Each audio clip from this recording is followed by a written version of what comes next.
PoK पर मंडराते बादल अब सिर्फ तनाव की कहानी नहीं रहे। ये संकेत हैं एक बड़े सैन्य और कूटनीतिक तूफान के।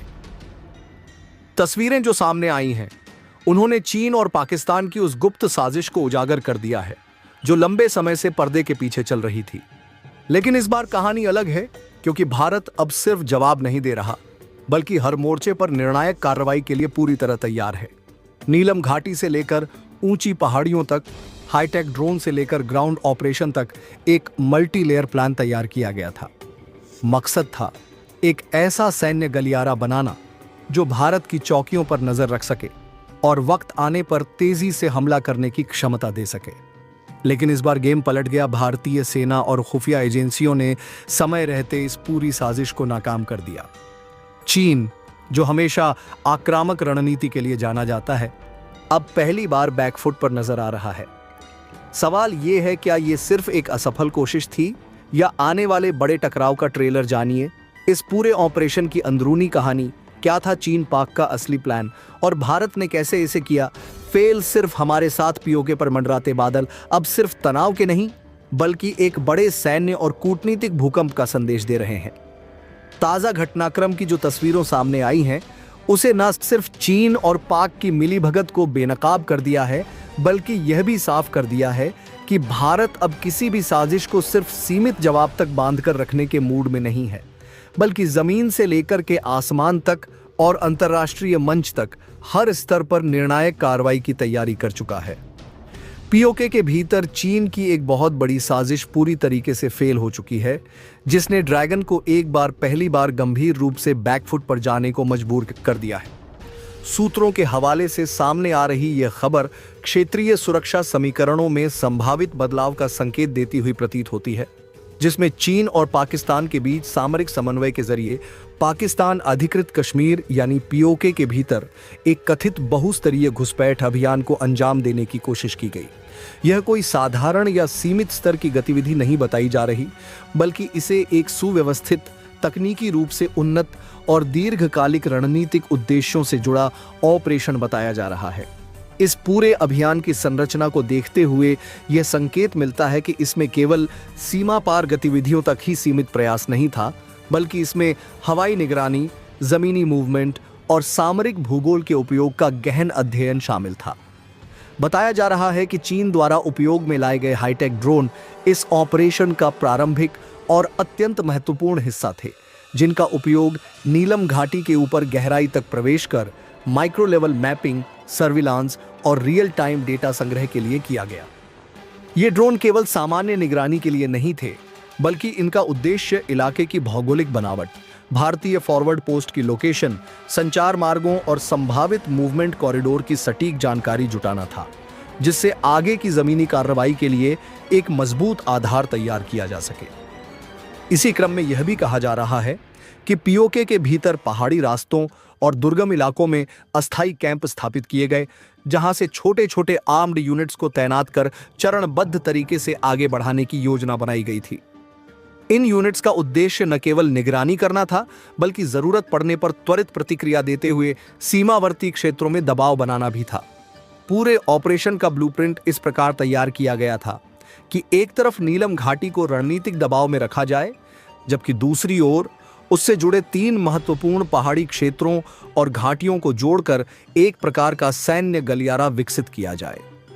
इस गलियारे का महत्व इसलिए भी बढ़ जाता है क्योंकि इसके जरिए न केवल भारतीय गतिविधियों पर सतत नजर रखी जा सकती है, बल्कि आवश्यकता पड़ने पर तेजी से सैन्य संसाधनों की आवाजाही कर स्थिति को अपने पक्ष में मोड़ने का प्रयास भी किया जा सकता है।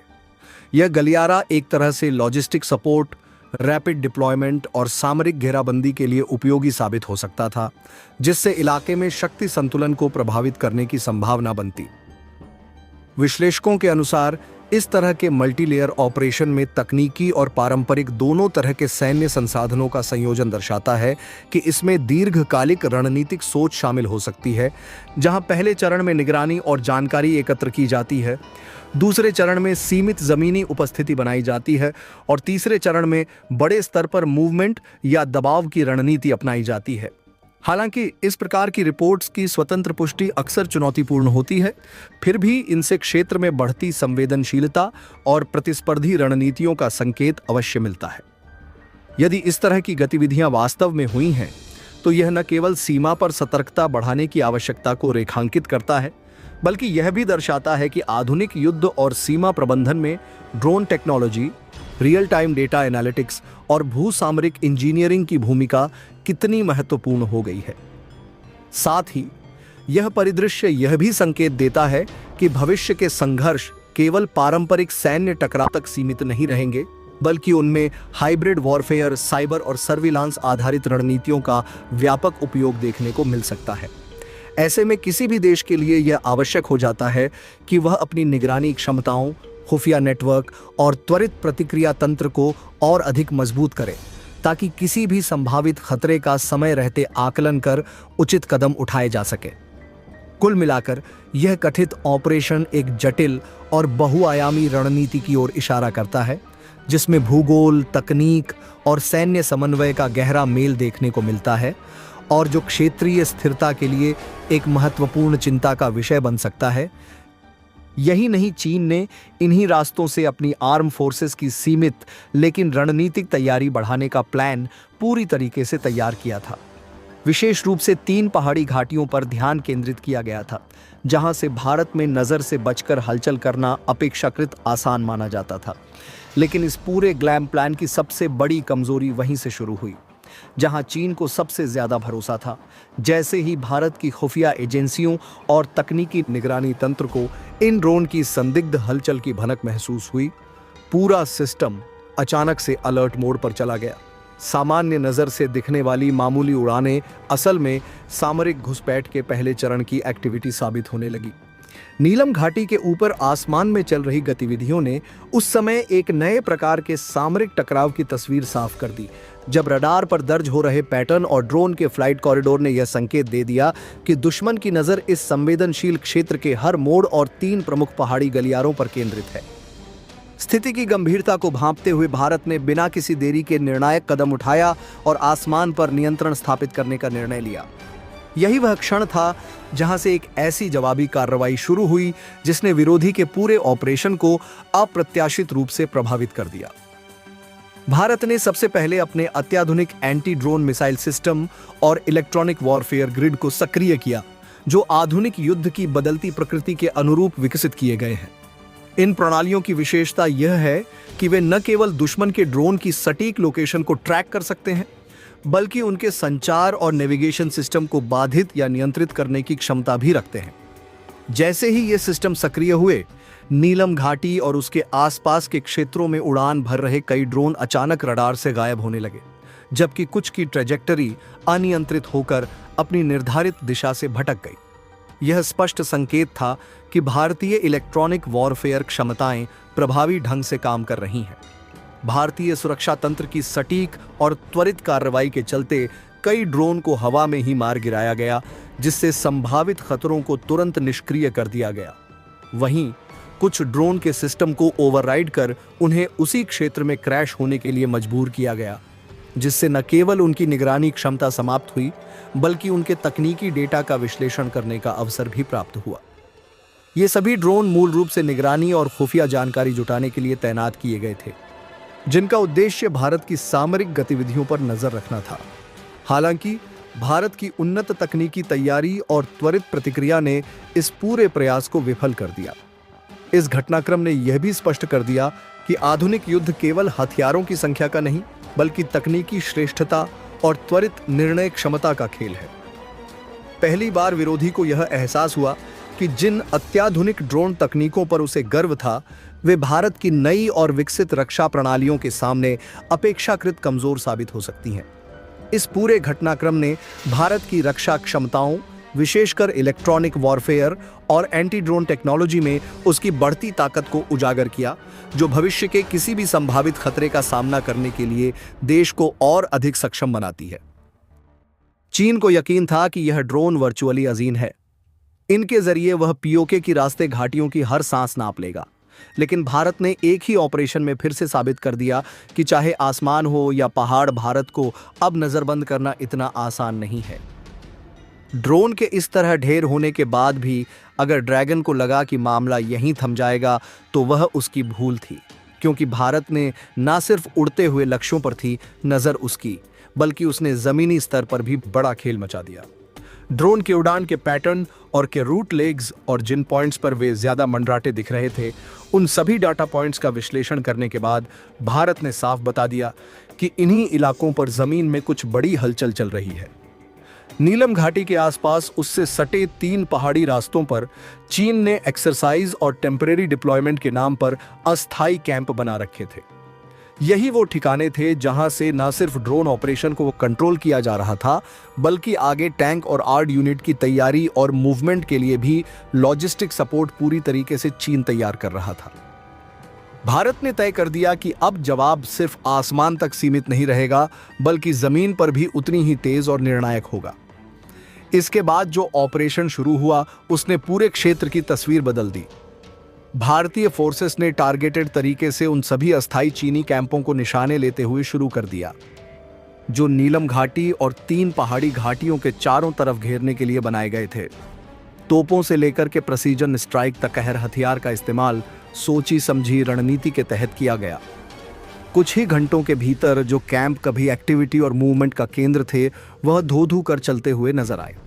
ढेरों में बदल गए, राख बन गए। कई जगहों पर चीन के भारी टैंक जो घाटी पर मनोवैज्ञानिक दबाव बनाने के लिए तैनात किए गए थे, वे भी भारतीय हमले की चपेट में आए टैंकों के फटने की आवाज़ और उठता हुआ काला धुआं इस वक्त पीओके में इस बात की गवाही दे रहा है कि खेल अब सिर्फ संदेश तक सीमित नहीं रहा, बल्कि वास्तविक सैन्य बढ़त बड़ी दिशा में बढ़ चुका है। इस भीषण हमले के बाद चीन की सेनाओं में भीतर भगदड़ मचना स्वाभाविक था।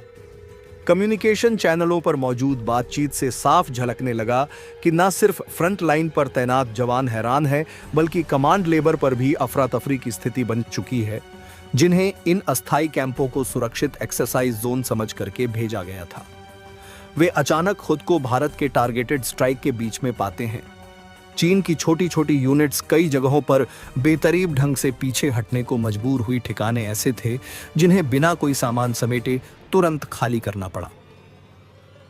भारतीय सैन्य कार्रवाई की गति और सटीकता ने न केवल रणनीतिक विश्लेषकों को बल्कि अंतर्राष्ट्रीय समुदाय को भी चौंका दिया है, क्योंकि जिस प्रकार से भारत ने हाल की घटनाओं में प्रतिक्रिया दी, वह पारंपरिक सैन्य जवाब से कहीं अधिक संगठित, सूचनात्मक और निर्णायक प्रतीत होती है। अब तक चीन जिस कथा को लगातार आगे बढ़ा रहा था कि वह पाकिस्तान के साथ केवल एक सामान्य सैन्य अभ्यास में शामिल है, वह भारत की इस तेज और स्पष्ट कार्रवाई के बाद पूरी तरह से ध्वस्त होती दिखाई दे रही है। भारत ने न केवल पाकिस्तान अधिकृत कश्मीर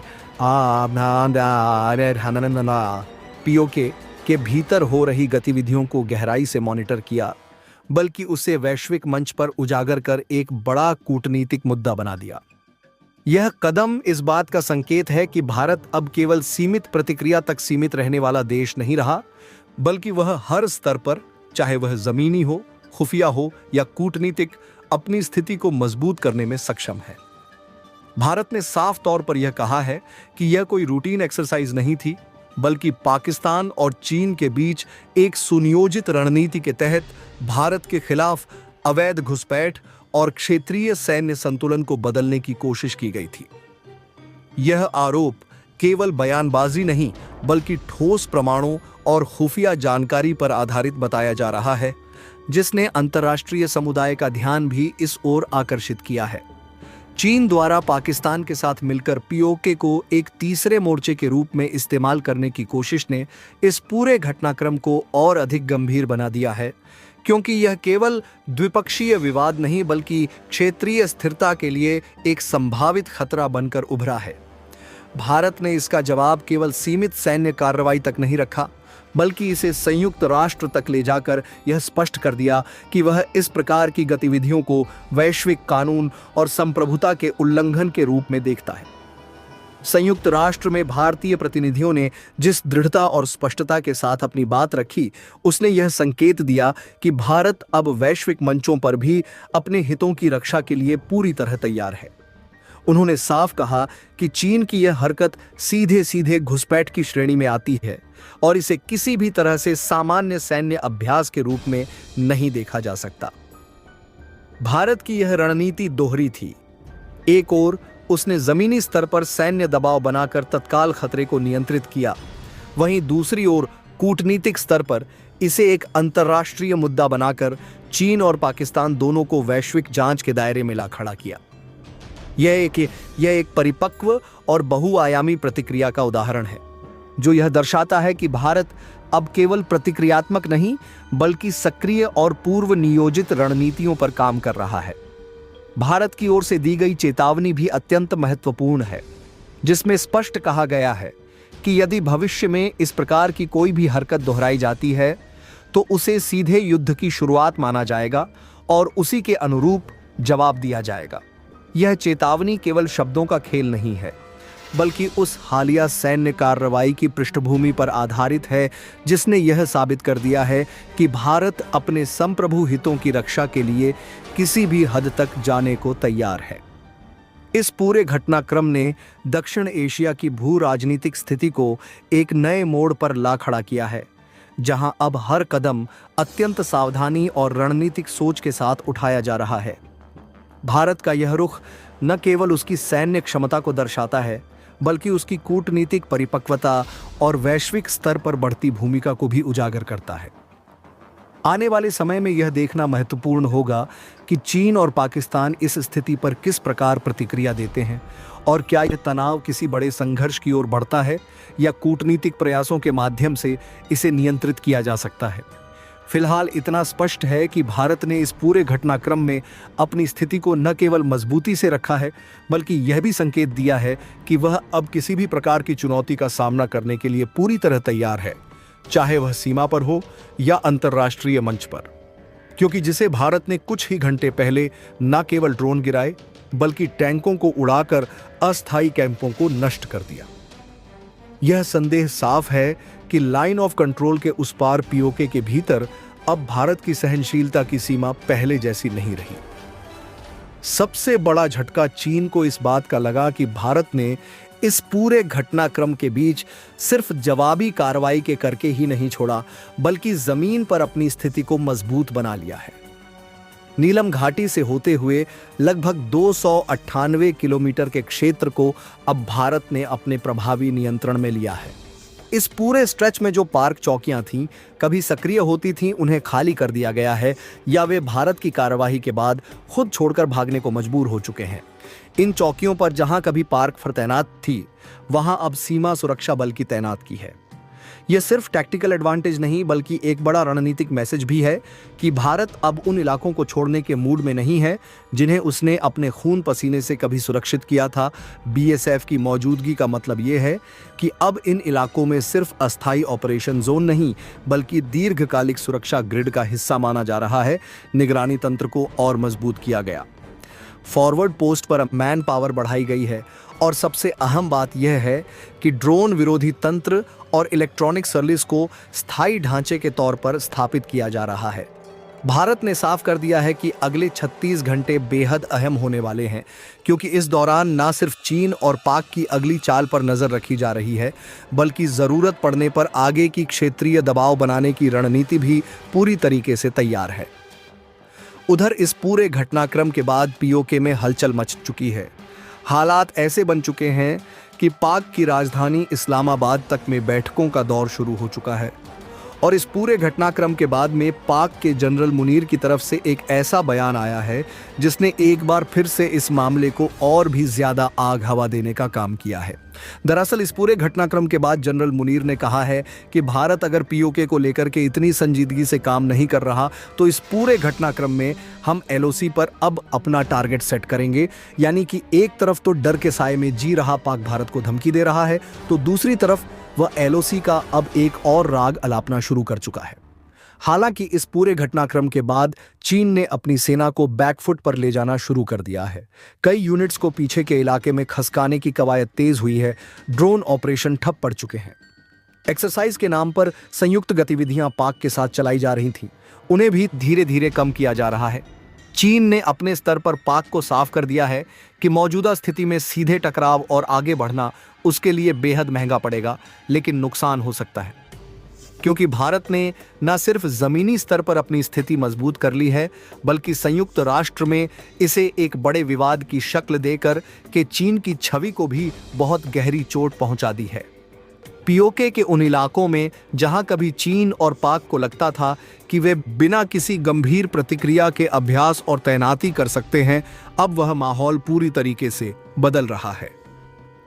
स्थानीय स्तर पर भी संदेश जा चुका है कि भारत अब घुसपैठ की हर कोशिश का जवाब सिर्फ गोलियों या चेतावनी तक सीमित नहीं रखेगा, बल्कि जहां मौका मिलेगा वहां से विरोध की पकड़ को ढीला करके खुद को नियंत्रण स्थापित करने में पीछे नहीं हटेगा। यही वजह है कि लगभग 298 किलोमीटर की वह पट्टी जो नीलम घाटी से होते हुए आगे तक फैली है, अब भारत के प्रभावी कब्जे में आ चुकी है। इस इलाके में जो पाक चौकियां कभी चीन और पाक के संयुक्त प्लान के लिए आंख कान का काम करती थीं, अब वे ध्वस्त हो चुकी हैं। यहां पर उन झंडों पर, उन जगहों पर भारत और बीएसएफ के झंडे तैनात हैं। इस बीच भारत ने न सिर्फ सैन्य मोर्चों पर बल्कि कूटनीतिक मोर्चे पर भी अपना दबाव बढ़ा दिया है। भारत संयुक्त राष्ट्र में पेश की गई जानकारी के सबूतों के जरिए भारत ने यह दिखाने की कोशिश कर रहा है कि चीन सिर्फ सीमावर्ती इलाकों पर स्टेटस क्यों बदलने की कोशिश नहीं कर रहा, बल्कि तीसरे देशों की जमीन पर भी अवैध तरीके से सैनिक गतिविधियों को बढ़ावा दे रहा है। पाक के साथ मिलकर के पीओके के भीतर की गई उसकी यह रणनीतिक हिस्सा हलचल की कोशिश, grey zone warfare, hybrid tactic और प्रॉक्सी के सहारे माहौल बिगाड़ने की कोशिश की जा रही है। लेकिन इस बार भारत ने इन सभी स्तरों पर एक साथ प्रहार किया है। भारत की कड़ी चेतावनी है कि अगर दोबारा ऐसी हरकत हुई तो उसे साफ युद्ध की घोषणा मानी जाएगी। सिर्फ भावनात्मक प्रतिक्रिया नहीं, बल्कि एक सोची समझी लाइन है जिसमें किसी भी भ्रम की गुंजाइश नहीं छोड़ी गई है। इस लाइन का असर सिर्फ चीन पर ही नहीं, बल्कि पाक पर भी दिख रहा है। भारत, जो अब तक चीन की छाया में खुद को सुरक्षित पाक मान रहा था, उसे भी यह अंदाजा होने लगा है कि पीओके को युद्ध थिएटर बनाने की हर अगली कोशिश उसे और भी ज्यादा अंतर्राष्ट्रीय दबाव और जमीनी नुकसान की तरफ धकेलेगी। भारत के सुरक्षा हलकों का मानना है कि आने वाले 26 घंटे उसके लिए बेहद निर्णायक हैं, क्योंकि चीन की अगली चाल इसी अवधि में सामने आएगी। पूरी तरीके से पीछे हटने की नीति को चीन नहीं अपनाएगा। चीन दूसरे मोर्चों पर भारत का ध्यान भटकाने की कोशिश करके पीओके पर फिर से अपनी बड़ी साजिश रचने की जरूर कोशिश करेगा। लेकिन शायद वह यह भूल चुका है कि अब जो उसके सामने खड़ा है वह भारत है। वो ना तो पकड़ ढील छोड़ने वाला है, ना ही चेक पॉइंट और चेक पोस्ट और सिक्योरिटी गार्ड के प्रमाण को कम करने वाला है। अगली बार कोई ड्रोन अगर आसमान चीरता हुआ इस इलाके में कदम रखने की कोशिश करता है, या फिर कोई टैंक अस्थायी कैंप से बाहर निकलता है, तो अंजाम पहले से भी और भी ज्यादा कहीं गुना विनाशकारी होने जा रहा है। दरअसल पर्दे के पीछे कहानी महीनों पहले एक खतरनाक खेल खेला जा रहा था। ड्रैगन ने नीलम घाटी और अहम पहाड़ियों के दर्रे के जरिए पूरे पीओके क्षेत्र पर अपना नियंत्रण गहराने की एक बहुत बड़ी सोची समझी रणनीति शुरू की थी। योजना यह थी कि इन 3 आरोपों के जरिए लॉजिस्टिक कॉरिडोर तैयार किए जाएंगे, जिनके सहारे न सिर्फ टैंकों और बख्तरबंद गाड़ियों को आगे ले जाया जा सकेगा, बल्कि आर्टिलरीज और मिसाइल सिस्टम की फॉरवर्ड डिप्लॉयमेंट भी की जा सके। इस पूरे गेम प्लान का लक्ष्य था पीओके को एक तरह से युद्ध का मंच बनाना, जहां से भारत के खिलाफ बड़े स्तर पर थ्रेट तैयार किए जा सके और फिर एक्सरसाइज के नाम पर की जा रही तैयारियों को किसी भी वक्त असली सैन्य कार्यवाही में बदला जा सके। ड्रैगन और वहां की सत्ता ने मिलकर के संयुक्त सैन्य अभ्यास की आड़ में न सिर्फ अपने सैनिकों का जमावड़ा बढ़ाना शुरू कर दिया, बल्कि घाटियों में अस्थायी एयर स्ट्रिप जैसे ढांचे भी बनाने की कोशिश की, ताकि अचानक किसी भी दिन फाइटर जेट के सपोर्ट या भारी स्वर्म ड्रोन के जरिए भारत पर दबाव बनाया जा सके। भारत की खुफिया एजेंसियों ने काफी पहले से इस पूरे खेल को बारीकी से पकड़ना शुरू कर दिया था। ड्रोन सर्विलाइज सिस्टम्स, सैटेलाइट सिस्टम से ली गई हाई रोल्शन इमेज और इंटरकोऑपरेटिव कम्युनिकेशन और ग्राउंड सोर्स से मिले इनपुट्स के बाद एक सभी चीजों की परतें खुलनी शुरू हो गई। नीलम घाटी के किनारों पर अचानक बढ़ते टैंकों के निशान, 3 पहाड़ी रास्तों के मुहाने पर बने बंकर, भारी हथियार को छिपाने के लिए कोमोफ्लॉज नेट के नीचे खड़ी की जा रही सेल्फ प्रोपेड गन, इन सब ने भारत को साफ संकेत दे दिया कि यह कोई सामान्य मूवमेंट नहीं थी, बल्कि बड़े थ्रेट की तैयारी चल रही थी। दिल्ली की रणनीतिक बैठकों में साफ हो गया कि अगर अभी इस साजिश को जड़ से नहीं काटा गया तो आने वाले महीने में पीओके भारत के लिए एक और खतरनाक लॉन्च पैड बन रहा था। इसी पृष्ठभूमि ने भारत ने वहां 24 घंटे सख्त अल्टीमेटम दिया, जिसका जिक्र अब पूरी दुनिया में इस वक्त हो रहा है। भारत ने साफ शब्दों में कह दिया था कि नीलम घाटी और 3 पहाड़ी मार्गों पर सकक टैंक रेजिमेंट को तुरंत पीछे हटाया जाए, भारी हथियारों को बफर क्षेत्र से बाहर किया जाए और संयुक्त सैन्य अभ्यास के नाम पर चल रही गतिविधि को ड्रैगन तत्काल प्रभाव से रोके। भारत ने यह भी स्पष्ट कर दिया था कि अगर तय सीमा के समय अंदर कोई ठोस कदम नहीं उठाया गया तो वह अपनी सुरक्षा अधिकारों का उपयोग करते हुए सीधा और सख्त सैन्य जवाब देने के लिए एक पल भी नहीं लगाएगा। बहुत से लोगों को शायद उस समय यह लग रहा था कि यह केवल दबाव बनाने की कड़ी रणनीति है, लेकिन दिल्ली के भीतर बैठी सुरक्षा व्यवस्था जानती थी कि इस बार वापसी का कोई रास्ता नहीं छोड़ा जाएगा। समय सीमा खत्म होते ही स्थितियां आम स्क्रिप्ट्स की तरह साफ नहीं दिखी। जैसे ही अंतिम घंटे की घड़ी ने अपनी टिक टिक करके समय खत्म किया, नीलम घाटी में आगे की पंक्ति पर तैनात भारतीय बल पूरी तरीके से एक्टिव हुए और देर रात जो हुआ उसने पूरी दुनिया को चौंका करके रख दिया, खासकर उन सेक्टरों में जहां ड्रैगन के टैंकों की एडवांस पोजीशनिंग दर्ज की गई थी। वहां पहले से ही डिटेल टारगेट ग्रिड तैयार था। भारत की ओर से सबसे पहले इलेक्ट्रॉनिक वॉरफेयर और ड्रोन सर्वेलेंस की परतों को सघन किया गया ताकि दुश्मन जैसे ही तरफ से बढ़े उसके काउंटर मूव का संकेत मिले, उसे तुरंत नाकाम किया सके। कुछ ही मिनटों के भीतर भारतीय मोर्चा से एक कोऑर्डिनेट और मल्टी लेयर्ड जवाब शुरू हुआ गया। बीएसएफ और अग्रिम पंक्ति पर तैनात अन्य बलों ने सुरक्षा रूप से जिस तरीके से आगे बढ़कर हमला बोला, उससे ड्रैगन की टैंक फॉर्मेशन की कमर तोड़ दी।